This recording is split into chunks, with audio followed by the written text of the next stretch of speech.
Hello friends, welcome back to RGM online classes. RGM education YouTube চ্যানেলে আরও একটি video ক্লাসে তোমাদের সকলকে জানাই স্বাগত। গতকাল তোমরা প্রত্যেকেই দেখেছো যে পশ্চিমবঙ্গের শিক্ষা ব্যবস্থায় এবং বিশেষ করে সিলেবাসে, অর্থাৎ যেটাকে আমরা পাঠ্যক্রম বলে থাকি, তাই তো? সেই সিলেবাসে কিন্তু একটা আমূল পরিবর্তন আসতে চলেছে এবং সেই পরিবর্তনের মধ্যে বা সেই পরিবর্তনের কারণটা কি, সেটা হচ্ছে ন্যাশনাল এডুকেশন পলিসি 2020, এখানে লিখে রেখেছি, ন্যাশনাল কারিকুলাম ফ্রেমওয়ার্ক 2022 এবং ন্যাশনাল কারিকুলাম ফ্রেমওয়ার্ক 2023, এই বিষয়গুলোকেই প্রাধান্য দিয়ে নতুন করে সিলেবাস, পরীক্ষার পরিকাঠামো এবং সমস্ত শিক্ষা ব্যবস্থাকে ঢেলে সাজাতে চাইছে নতুন রাজ্য সরকার। তো আগামীতে যারা যারা বিভিন্ন রকমের পরীক্ষার জন্য প্রস্তুতি নিচ্ছ, বিশেষ করে সামনে যাদের প্রাইমারি টেট ইন্টারভিউ রয়েছে, বা আগামীতে যারা হচ্ছে শিক্ষক শিক্ষিকা পদের জন্য 9-10-এর জন্য ইন্টারভিউ দিতে যাবে বা group C group D interview দিতে যাবে, যেহেতু রিসেন্ট টাইমে এই বিষয়টাকে ইমপ্লিমেন্ট করা হচ্ছে, তাই এই বিষয়গুলো সম্পর্কে তোমাদের স্বচ্ছ ধারণা থাকা কিন্তু প্রয়োজন। তাই তোমাদের কথা মাথায় রেখেই আজকের এই বিশেষ করে ভিডিওটা করা হচ্ছে যে এনসিএফ কি আমরা জানবো, এনসিএফ 2022 2023-এ কী কী এমন রয়েছে, এবং ন্যাশনাল এডুকেশন পলিসি নিয়ে এর আগেও আমরা ভিডিও করেছি, আজকে আবার একবার সেটাকে টাচ করে যাব। তো সবার প্রথমে দেখো এনসিএফটা কি। এনসিএফ হচ্ছে ন্যাশনাল কারিকুলাম ফ্রেমওয়ার্ক বা জাতীয় পাঠ্যক্রম কাঠামো, অর্থাৎ যে সিলেবাসটা হবে, সিলেবাসটা কেমন হবে, সেই কাঠামোটা কেমন হবে, ঠিক আছে, সেটাই বোঝানোর জন্য কিন্তু এই এনসিএফটাকে ব্যবহার করা হয়ে থাকে। আর এটা হচ্ছে এমন একটা নীতিমালা বা নির্দেশিকা যার ভিত্তিতে বিদ্যালয়ের পাঠ্যক্রম বা কারিকুলাম, পাঠ্য বই বা টেক্সট বুক, শিক্ষণ পদ্ধতি মানে যেটাকে আমরা বলি পেডাগজি, এবং মূল্যায়ন বা অ্যাসেসমেন্ট নির্ধারণ করা হয়। মানে কোন সিলেবাস পড়ানো হবে, কোন টেক্সট বুকস পড়ানো হবে, পড়ানোর ধরনটা কি হবে, এবং তার পাশাপাশি ফাইনালি কি করে অ্যাসেসমেন্ট করা হবে, মানে সেটা হচ্ছে পরীক্ষা কি করে নেওয়া হবে, বা ফাইনালি কি করে আমরা নির্ধারণ করব যে বাচ্চাদের কতটা উন্নতি হচ্ছে নাকি কতটা তারা এগোতে পারছে। এটাই হচ্ছে ন্যাশনাল কারিকুলাম ফ্রেমওয়ার্ক। তাহলে বুঝতে পারলাম ন্যাশনাল কারিকুলাম ফ্রেমওয়ার্কটা কি। এটা জাতীয় পাঠ্যক্রম কাঠামো, অর্থাৎ কি করে গোটা ওই শিক্ষা ব্যবস্থাটা কি করে চলবে। একটা বার্ষিক আমরা বলি না যে, মনে করো যে একটা বছরের যে পড়াশোনার যে কাঠামো, পড়াশোনার যে পুরোপুরি যে সিস্টেমটা, সেটাই হচ্ছে ন্যাশনাল কারিকুলাম ফ্রেমওয়ার্ক। এটা কে প্রস্তুত করে? এটা প্রস্তুত করে এনসিইআরটি। এনসিইআরটি ফুল ফর্ম কি? National council of educational research and training. NCERT আমরা শুনেছি না, এনসিইআরটির বইগুলো পড়তে হবে কি না না পড়তে হবে। ওই এনসিইআরটি হচ্ছে কি একটা একটা সংস্থার মতো কাজ করে, যারা ওই সিলেবাস তৈরি করে, তারপর বইয়ের কোন কোন পাঠ্যক্রমে কোন কোন কোন কোন ক্লাসে কোন কোন সিলেবাস, কোন কোন টপিক ইনক্লুড করতে হবে, সেগুলো কিন্তু নির্ধারণ করে। এনসিএফ এর উদ্দেশ্যটা কি? এনসিএফ এর উদ্দেশ্য হচ্ছে শিক্ষাকে শিশু কেন্দ্রিক করা। শিশু কেন্দ্রিক শিক্ষার জনককে রুশো, এটা পেডাগজির একটা পার্ট।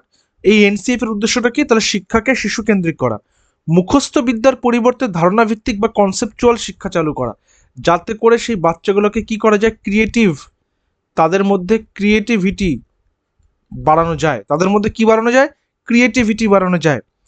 শিক্ষার্থীর সর্বাঙ্গীন বিকাশ বা holistic development. Holistic report card নিয়ে আগে আমরা কিন্তু ভিডিও করেছি, হলিস্টিক রিপোর্ট কার্ড নিয়ে। হলিস্টিক রিপোর্ট কার্ডটা কি বা হলিস্টিক সর্বাঙ্গীন বিকাশটা কি? বাচ্চাটার প্রবলেম সলভিং এবিলিটির পাশাপাশি তার মধ্যেকার যে সে প্রত্যেকটা বিষয়ে পড়াশোনার পাশাপাশি এক্সট্রা কারিকুলার অ্যাক্টিভিটিসেও সে যে পার্টিসিপেট করছে, এবং সেখানে তার যে উন্নতির যে গ্রাফটা, সে সমস্ত কিছুই হচ্ছে সেই হলিস্টিক রিপোর্ট। এবং শিক্ষার্থীর সর্বাঙ্গীন বিকাশটাই হচ্ছে হলিস্টিক ডেভেলপমেন্ট। এটাকে কি করা, নিশ্চিত করা। তারপরে কি আছে? দক্ষতা ভিত্তিক শিক্ষা চালু করা, মানে কম্পিটেন্সি বেসড।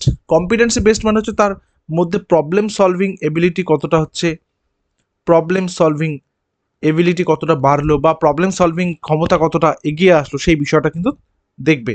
অভিজ্ঞতা ভিত্তিক শিক্ষার উপর গুরুত্ব দেওয়া, মানে এক্সপিরিয়েন্সিয়াল লার্নিং। মানে এর আগে আমরা আলোচনা করেছি এগুলো ক্লাসে, যে এ ফর অ্যাপেল আমি পড়াচ্ছি, এ ফর অ্যাপেল পড়ালাম বাচ্চাটাকে, তার মানে সে কিন্তু বুঝলো না অ্যাপেলটা কি অ্যাকচুয়ালি, কিন্তু তার হাতে যদি আমি আপেলটা ধরিয়ে দিই, মনে করো অরিজিনালে আপেলটা যদি ধরিয়ে দিই, সি ফর সে হচ্ছে ক্যাট পড়ছে, তাহলে সে তাকে যদি একটা বিড়াল দেখায়, ডি ফর ডগ পড়ছে, তাকে যদি একটা কুকুর দেখায়। অর্থাৎ অভিজ্ঞতা ভিত্তিক লার্নিংটা কি, সেটা হচ্ছে বইয়ের বিদ্যার সাথে কানেক্ট করে তোমার হচ্ছে অ্যাকচুয়ালি সেই যে বস্তু বা সেই যে প্রাণী বা সেই যে উদ্ভিদ বা সেই যে জড় বস্তুটা রয়েছে প্রকৃতিতে, তার সঙ্গে কি করা, তার সঙ্গে একটা মিথস্ক্রিয়া করানো, সম্পর্ক তৈরি করা, তাহলে তার কিন্তু জ্ঞানটা আরও বেশি কি হবে, তার শিক্ষাটা অনেক বেশি সচল হবে এবং সে সারা জীবন সেটা মনে রাখবে। তার পাশাপাশি মূল্যবোধ, সৃজনশীলতা, সমস্যা সমাধানের দক্ষতা গড়ে তোলা। মূল্যবোধটা কি, সেটা মোরাল ডেভেলপমেন্ট হতে পারে। তার পাশাপাশি ক্রিয়েটিভিটি মানে সৃজনশীলতা, সমস্যা সমাধান হচ্ছে দক্ষতা, মানে যেটাকে আমরা বলি প্রবলেম সলভিং এবিলিটি। এনসিএফ এর ইতিহাসটা সম্পর্কে আমরা একবার জেনে নিই, এগুলো নিয়ে কোশ্চেন আসতে পারে, কোশ্চেন করতে পারে। এনসিএফ এর ইতিহাস, সাল এবং কবে সেটা হয়েছে একবার দেখে নাও। 1975 সাল প্রথম এনসিএফ আসে বা ন্যাশনাল কারিকুলাম ফ্রেমওয়ার্ক আসে।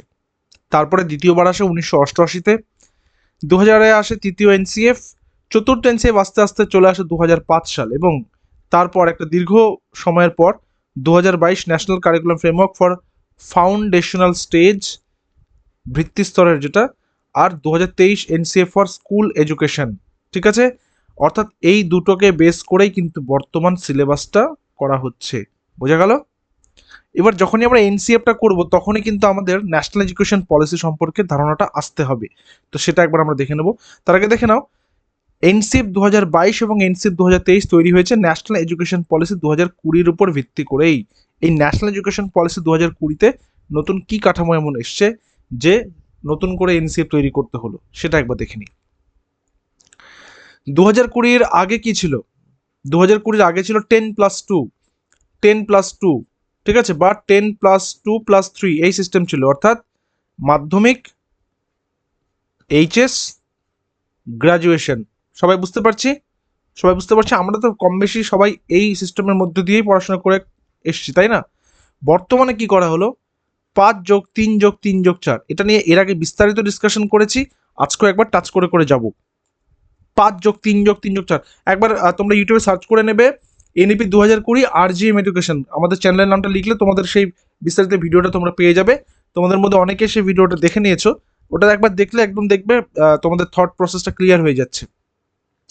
তো ফাউন্ডেশনাল স্টেজ 5 বছর কি ছিল, 5+3+3+4, তাহলে এই যে 5 বছর, প্রথমের 5টা আমরা পেলাম এখানে ফাউন্ডেশনাল স্টেজে। এটা কি 3 বছর থেকে প্রাক প্রাথমিক, অর্থাৎ ক্লাস শ্রেণী 1 এবং 2, বয়স হবে 3 থেকে 8, 3 থেকে 8 মানে 5 বছরের একটা কিন্তু গ্যাপ রয়েছে, তাই না? 3 বছর বয়স থেকে প্রাক প্রাথমিক স্তর পর্যন্ত, প্রাক প্রাথমিক হচ্ছে শ্রেণী 1 ও 2, বয়স হবে কখন বাচ্চাটার, বয়স যখন 3 বছর থেকে 8 বছর, তখন সে ফাউন্ডেশনাল স্টেজের মধ্যে রয়েছে। ফাউন্ডেশনাল স্টেজ মানে কোনটা আমরা দেখলাম, এনসিএফ কত 2022, তাই না? তাই তো দেখলাম। আর এনসিএফ 2023টা কি ছিল, স্কুল এডুকেশন। বোঝা গেল? এরপরে কি আছে, প্রিপারেটরি স্টেজ। প্রিপারেটরি স্টেজটা কি, 3 বছরের গ্যাপ, ওখানে শ্রেণী মানে ক্লাস 3 থেকে 5, ওখানে 8 বছরে শেষ করেছিলাম, তাহলে এখানে 8 থেকে 11, 8 থেকে 11 মাঝখানে কতগুলো গ্যাপ রয়েছে, কত বছরের, 3 বছরের, তাহলে 5+3+4 এর এই যে 3টা, এই 3টা কি প্রিপারেটরি স্টেজ। আচ্ছা, নেক্সট কি আছে, মিডল এজ বা মিডল স্টেজ। মিডল স্টেজে থ্রি কোনটা, এই যে এই 3টা, এই যে এই 3টা হচ্ছে মিডল স্টেজের, 5+3+ এই যে 3টার এজ হচ্ছে 3 বছরের। শ্রেণী 6 থেকে 8 মানে ক্লাস 6 থেকে 8 পর্যন্ত, এখানে আমরা 11তে শেষ করেছিলাম, তাহলে এখানে 11 থেকে 14 বছর বয়স পর্যন্ত মিডল স্টেজ। এরপরে কি লাস্টের যে 4, লাস্টের যে 4 আছে, অর্থাৎ আরেকবার আমি তোমাদেরকে দেখিয়ে দিই, 5+3+3+4, এই 4 হচ্ছে এই 4 বছরের, এটা হচ্ছে সেকেন্ডারি স্টেজ স্কুলের। 9 to 12 বয়সটা কত, 14 থেকে 18 বছর। বোঝা গেল? তাহলে 5+3+3+4-এর কি রয়েছে হিসাবটা, অর্থাৎ ন্যাশনাল এডুকেশন পলিসির 2020-র হিসাবটা কি রয়েছে আমরা একবার দেখে নিলাম। এবার দেখো ন্যাশনাল এডুকেশন পলিসি 2020 ফাউন্ডেশনাল স্টেজটা কি, যেহেতু 2022টা আমাদের এই ফাউন্ডেশনাল স্টেজ নিয়ে রয়েছে। কোন 2022? ন্যাশনাল কারিকুলাম ফ্রেমওয়ার্ক 2022টা। এই এনসিএফ 2022 হচ্ছে 3 থেকে 8 বছর বয়সী শিশুদের জন্য তৈরি জাতীয় পরীক্ষা কাঠামো বা জাতীয় পাঠ্যক্রম কাঠামো। আমরা কি দেখলাম, শ্রেণী 1 টু শ্রেণী 2, তাই না? একবার আমরা একটু দেখে নিই, একবার একটু জাস্ট রিভাইন্ড করে নিই। এই যে এখানে ফাউন্ডেশনাল স্টেজ, শ্রেণী 1 থেকে শ্রেণী 2, তাই না? প্রাক প্রাথমিক থেকে 1-2 অবধি। প্রাক প্রাথমিক মানে কি, কেজি থেকে, নার্সারি থেকে একদম 1-2 পর্যন্ত, নার্সারি থেকে 1-2 পর্যন্ত, ঠিক আছে? আমি তাহলে কি করছি, এখানে লিখে দিচ্ছি প্রি প্রাইমারি টু 2 পর্যন্ত। ঠিক আছে, এটা তাহলে বাদ দাও। এটা প্রকাশিত হয়েছে 2022 সালে। এর প্রধান বৈশিষ্ট্যগুলো একবার কি দেখে নেব। আমরা প্রত্যেকে দেখেছি প্রি প্রাইমারি মানে কি, প্লে স্কুল, তাই না? কিন্ডার গার্ডেন, কিন্ডার গার্ডেনের ফাদার কাকে বলা হয়, ফ্রাইবেলকে বলা হয়। এই kindergarten school, play school, creche, তাই না? তো এই যে স্কুলগুলোর কথা বা এই যে স্কুলগুলো যে তৈরি হচ্ছে, এগুলো কিসের জন্য হচ্ছে? বাচ্চাদেরকে খেলার মাধ্যমে শেখাবে, প্লে বেসড লার্নিং বাচ্চাদের। কেন? কারণ তারা হচ্ছে কি প্রি প্রাইমারি থেকে ক্লাস 2 পর্যন্ত, মানে একদম শিশু, পিপি আমি লিখলাম, পিপি থেকে 2 পর্যন্ত শিশুরা খেলতে খেলতে শিখবে। নেক্সট হচ্ছে কার্যভিত্তিক শিক্ষা, মানে অ্যাক্টিভিটি বেসড লার্নিং।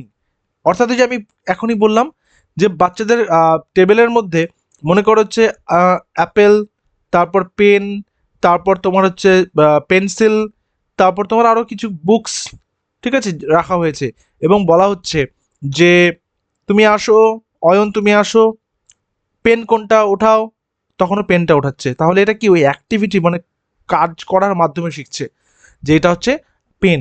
তারপরে একজনকে ডাকা হলো যে অনিমা তুমি আসো, আপেলটা উঠাও, তখন ওই অ্যাপেলটা তুলছে। অর্থাৎ এটা অ্যাক্টিভিটি বেসড লার্নিং। বাচ্চাদেরকে কি করে করানো হচ্ছে, ওরা আনন্দ পাচ্ছে কিন্তু এইভাবে শিখতে গিয়ে, তো নিজে কাজ করে শিখবে।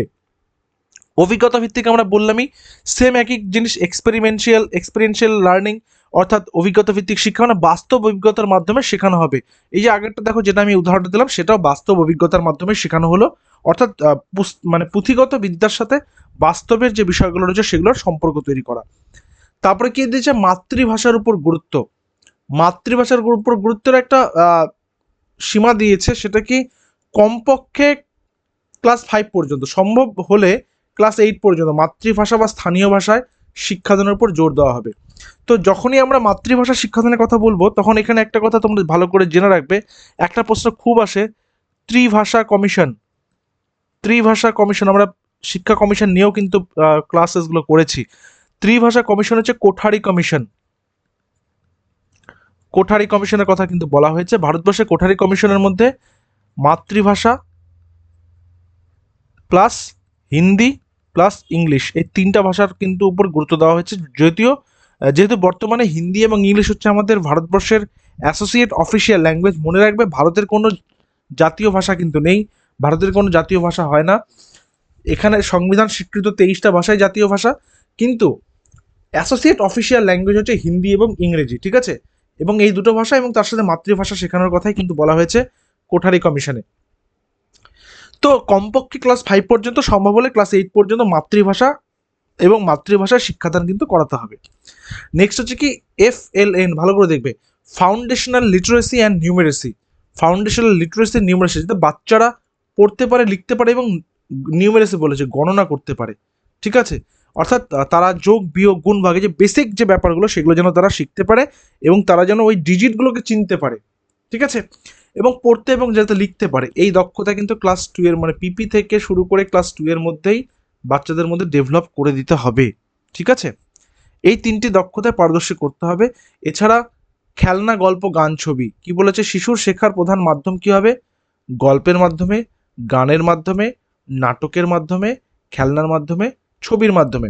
তোমরা অনেকেই জানো যে যারা যারা ইন্টারভিউর জন্য প্রিপারেশন নিচ্ছ, সেখানে তো ডেমনস্ট্রেশন করতে হয়। তো সেখানে কিন্তু কখনো কখনো তারা জিজ্ঞাসা করেন যে বাচ্চাদেরকে তুমি কি করে শেখাবে, তখন এইটা হচ্ছে উত্তর হওয়া উচিত তোমার, কারণ এইটা হচ্ছে সাইন্টিফিক অ্যান্সার। এবং এখানে কি বলা হয়েছে, যে ন্যাশনাল কারিকুলাম ফ্রেমওয়ার্ক 2022 অনুযায়ী তুমি যদি এইটা রেফারেন্স দাও, তাহলে এক্সামিনার যারা রয়েছেন, যারা ইন্টারভিউয়ার রয়েছেন, তারা কিন্তু খুবই মুগ্ধ হতে পারেন তোমার প্রতি। কারণ এখানে কিন্তু বলে দেওয়া হয়েছে পরিষ্কার যে শিশুরা শিখবে গল্পের মাধ্যমে, গানের মাধ্যমে, নাটকের মাধ্যমে, অভিনয়ের মাধ্যমে, নাটক মানে অভিনয় ধরো, খেলনার মাধ্যমে, ছবির মাধ্যমে, ঠিক আছে? তারপরে পরীক্ষার চাপ কমাতে হবে বাচ্চাদের, পরীক্ষার চাপ কমানো। এই পর্যায়ে মুখস্থ ভিত্তিক পরীক্ষার পরিবর্তে পর্যবেক্ষণ ভিত্তিক মূল্যায়নের উপর জোর দেওয়া হয়েছে। মুখস্থ নয়, পর্যবেক্ষণ, ঠিক আছে? অর্থাৎ বাচ্চাদেরকে শিখতে হবে, বুঝতে হবে, বুঝে করতে হবে।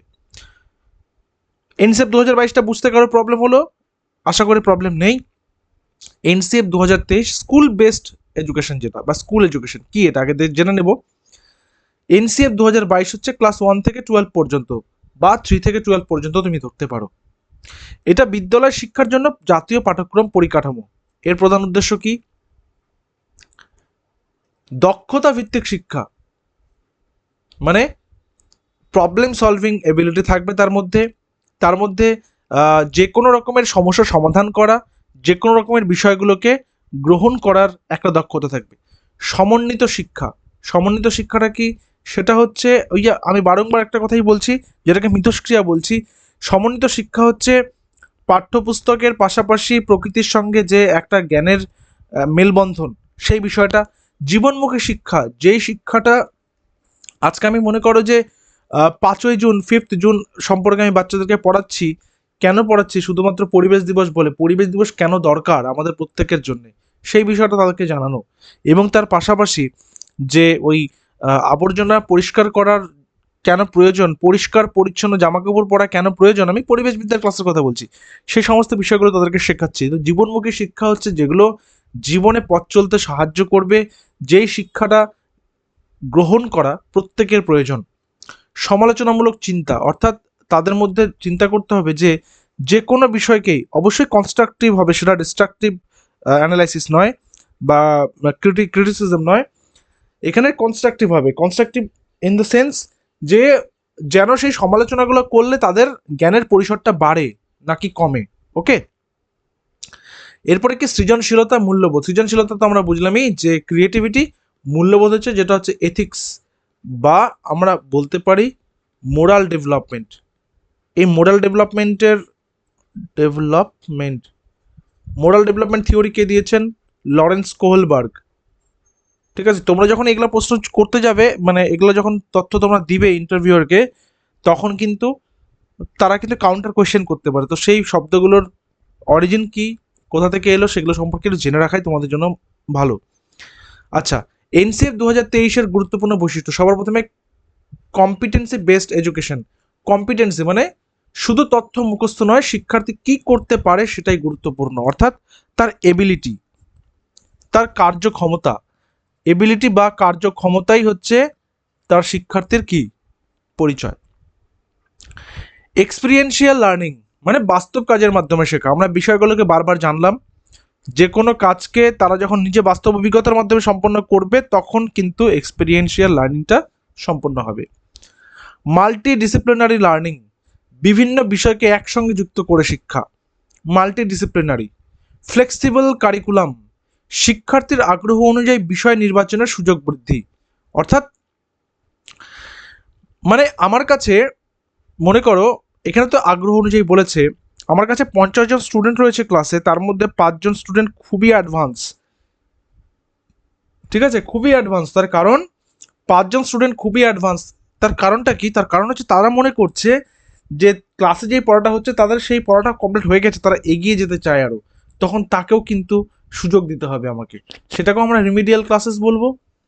আবার 5 জন বাচ্চা এমন রয়েছে যারা ক্লাসের পড়াটা ঠিক করে করতে পারছে না, তো তাদেরকে আমি আলাদা করে করানোর ব্যবস্থা করব, সেটাকেও আমি রিমিডিয়াল ক্লাসেস বলবো।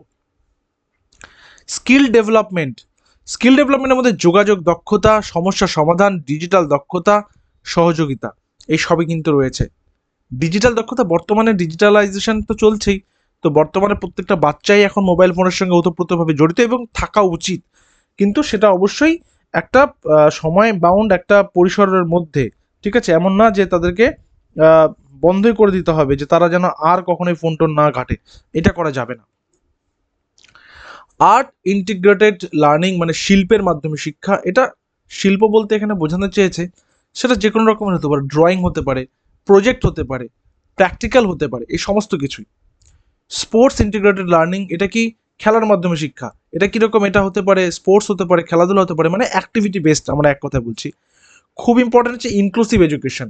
ইনক্লুসিভ এডুকেশনটা হচ্ছে যেটাকে আমরা বলি যে, ধরে নাও একটা ক্লাসরুমের মধ্যে সুস্থ সবল বাচ্চা রয়েছে, কিছু বাচ্চা রয়েছে আর্থসামাজিকভাবে দুর্বল, কিছু বাচ্চা রয়েছে শারীরিকভাবে দুর্বল, কিছু বাচ্চা রয়েছে শারীরিকভাবে বিকলাঙ্গ, কিছু বাচ্চা রয়েছে যারা খুব অ্যাডভান্স, যারা খুব বুদ্ধিদীপ্ত। এই প্রত্যেককে যখন একসাথে একটা ক্লাসরুমে ক্লাস করছে, এটাকে আমরা বলবো ইনক্লুসিভ ক্লাসরুম। ইনক্লুসিভ ক্লাসরুম মানে হচ্ছে ইকুইটিতে বিশ্বাস করে। যদি কোনো বাচ্চা কানে কম শোনে, তাকে আমি ফার্স্ট বেঞ্চে এনে বসাতে পারি, তাহলে সে টিচারের লিপ রিড করতে পারবে, তাহলে তার শিক্ষার হারটা পিছনে বেঞ্চে বসার তুলনায় সামনে বেঞ্চে বসলে অনেকটা বাড়বে। যদি কেউ ওই সাধারণ বেঞ্চে বসতে না পারে, তাহলে তার জন্য আমি আলাদা করে চেয়ারের ব্যবস্থা করতে পারি, কারণ সে তার পায়ে বা হাতে বা পিঠে কোথাও সমস্যা রয়েছে। ইনক্লুসিভ এডুকেশন হচ্ছে প্রত্যেকটা বাচ্চাকে সেই ন্যূনতম সহযোগিতাটুকু করা, যাতে করে তারা ক্লাসরুমে বসে ক্লাসের শিক্ষাটা গ্রহণ করতে পারে। সবার জন্য সমান সুযোগ মানে এই না যে সবার জন্য সেম বেঞ্চ, তা না। কার কতটুকু প্রয়োজন অনুপাতে তাকে সহযোগিতা করা, এটা হচ্ছে ইকুইটি। ঠিক আছে? তো প্রতিটি শিশুর জন্য সমান শিক্ষার সুযোগ করা, ভারতীয় জ্ঞান ও সংস্কৃতি মানে ভারতের ঐতিহ্য, ভাষা, সংস্কৃতির উপর গুরুত্ব এবং সেই সম্পর্কে জ্ঞান, পরিবেশ শিক্ষা, পরিবেশ প্রকৃতি সংরক্ষণ ও টেকসই উন্নয়ন মানে যেটাকে আমরা বলি সাস্টেনেবল ডেভেলপমেন্ট। টেকসই উন্নয়ন হচ্ছে যেটা সাস্টেইন করবে, সাস্টেনেবল ডেভেলপমেন্ট। ঠিক আছে? এনসিএফ 2023-এর মূল্যায়ন কিছু আমরা দেখে নেব। ধারাবাহিক মূল্যায়ন মানে কন্টিনিউয়াস অ্যান্ড কম্প্রিহেন্সিভ এভালুয়েশন আমরা তো করেছি, ঠিক সেটার কথাই বলা হচ্ছে সিসিই। ঠিক আছে? CCE, continuous and comprehensive evaluation. Competency based assessment মানে দক্ষতা অনুযায়ী তাদের কিন্তু অ্যাসেসমেন্ট করতে হবে। প্রকল্প মানে প্রজেক্ট করাতে হবে তাদেরকে। মৌখিক মূল্যায়ন মানে তাদের ওরাল, সেটা আমি হতে পারে ক্লাসে ফিডব্যাক নেওয়ার মাধ্যমে নিতে পারি। নেক্সট আসবে হচ্ছে পোর্টফোলিও অ্যাসেসমেন্ট। পোর্টফোলিও তৈরি করা, অর্থাৎ আমরা যে হলিস্টিক রিপোর্ট কার্ডের কথা বারংবার বলছি, এটা এক কাইন্ড অফ পোর্টফোলিও। মানে সে কতটা শিখলো, কতটা জানলো, কতটা করলো, লাস্ট ইয়ার তার ডেভেলপমেন্টের রেশিও কী ছিল, এবছর কী রয়েছে ইত্যাদি। সেলফ অ্যাসেসমেন্ট অর্থাৎ আমার কোথায় ভুল হচ্ছে, আমাকে কোন কোন বিষয়গুলো ঠিক করতে হবে, সেই বিষয়ে হেল্প করে দেওয়া স্টুডেন্টদেরকে। এবং পিয়ার অ্যাসেসমেন্ট, পিয়ার মানে হচ্ছে গ্রুপ, পিয়ার মানে কি ফ্রেন্ড সার্কেল বা গ্রুপ, তাদের মধ্যে কিন্তু করা, অর্থাৎ যেটাকে আমরা বলি গ্রুপ ডিসকাশন, এগুলোও কিন্তু রয়েছে। অনেক তো হলো যে বাচ্চাদের কী কী করা উচিত, এবার আমাদের কী কী করা উচিত এজ এ টিচার হবে ফ্যাসিলিটেটর। আমরা যখন ভাইগটস্কির সোশ্যাল ডেভেলপমেন্ট থিওরিটা পড়লাম, scaffolding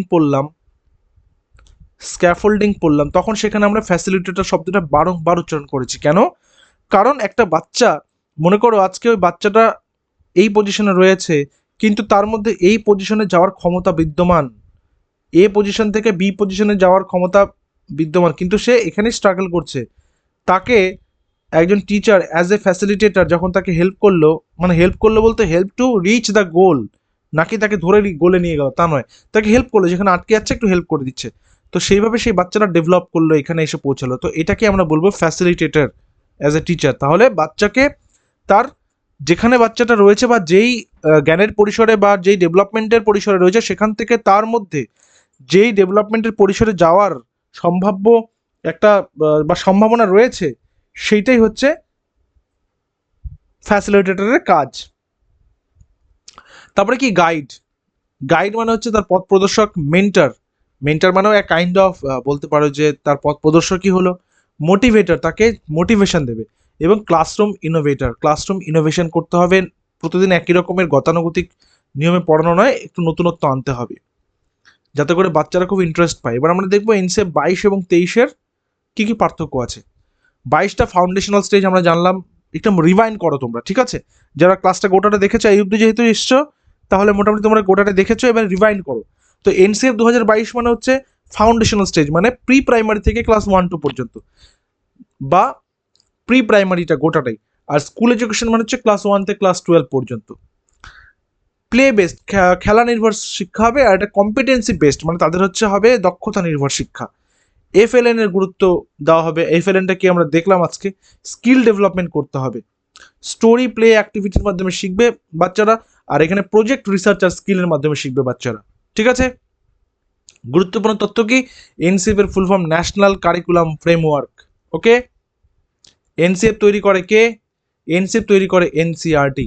NCF 2022 foundational stage, NCF 2023 school education. ভিত্তি ন্যাশনাল এডুকেশন পলিসি 2020। নতুন শিক্ষা কাঠামো 5-3-3-4, এই 5-3-3-4টা কি আমরা আজকে বিশ্লেষণ করলাম। এফএলএন এর full form foundational literacy and numeracy, মানে যেখানে বাচ্চারা লেখা পড়া এবং গণনাটা শিখবে। প্লে বেসড লার্নিং হচ্ছে এনসিএফ 2022, আর কম্পিটেন্সি বেসড লার্নিং হচ্ছে এনসিএফ 2023। এগুলো হচ্ছে সাম আপ করে নিচ্ছে হচ্ছে ক্লাসটা কি যেটা করলাম। আর এক্সপিরিয়েন্সিয়াল লার্নিং হচ্ছে এনসিএফ 2022-23 উভয়ই। মাতৃভাষা ভিত্তিক শিক্ষা প্রাথমিক স্তরে বিশেষ গুরুত্ব। তো আশা করি তোমরা এনসিএফ আর এইচসিএফ কেন বলছি, এনসিএফ 2022, এনসিএফ 2023 এবং ন্যাশনাল এডুকেশন পলিসি তোমরা দেখে নিয়েছো ভালো করে, ঠিক আছে। এবং তোমাদের জন্য জানিয়ে রেখে, যারা আপার প্রাইমারির জন্য প্রস্তুতি নিচ্ছ, আপার প্রাইমারির আমাদের নতুন ব্যাচ কিন্তু শুরু হচ্ছে আগামী 28 তারিখ থেকে, 28 জুলাই থেকে এই ব্যাচে তোমরা জয়েন করতে পারো। এই ব্যাচে জয়েন করার জন্য আমাদের অফিসিয়াল হোয়াটসঅ্যাপ নম্বর 9564345236 তোমরা হোয়াটসঅ্যাপ করবে আপার প্রাইমারি লিখে। এই ব্যাচে প্রথম 100 জনের জন্য আমাদের একটা স্পেশাল অফার রয়েছে, ফিজ 999 পরিবর্তে 799, অর্থাৎ 20% অফ রয়েছে প্রথম 100 জনের জন্য। তো আমাদের সিট বুকিং অলরেডি চলছে, তোমরা চাইলে যোগাযোগ করে নিতে পারো। আমাদের ক্লাস কিন্তু 28 তারিখ থেকে শুরু হয়ে যাবে। তো আজকে ক্লাসটা কেমন লাগলো, কতটা হেল্পফুল হলো, অবশ্যই কমেন্ট সেকশনে জানাবে। দেখা হচ্ছে পরবর্তী ভিডিওতে। Till then stay connected with us. Thank you very much.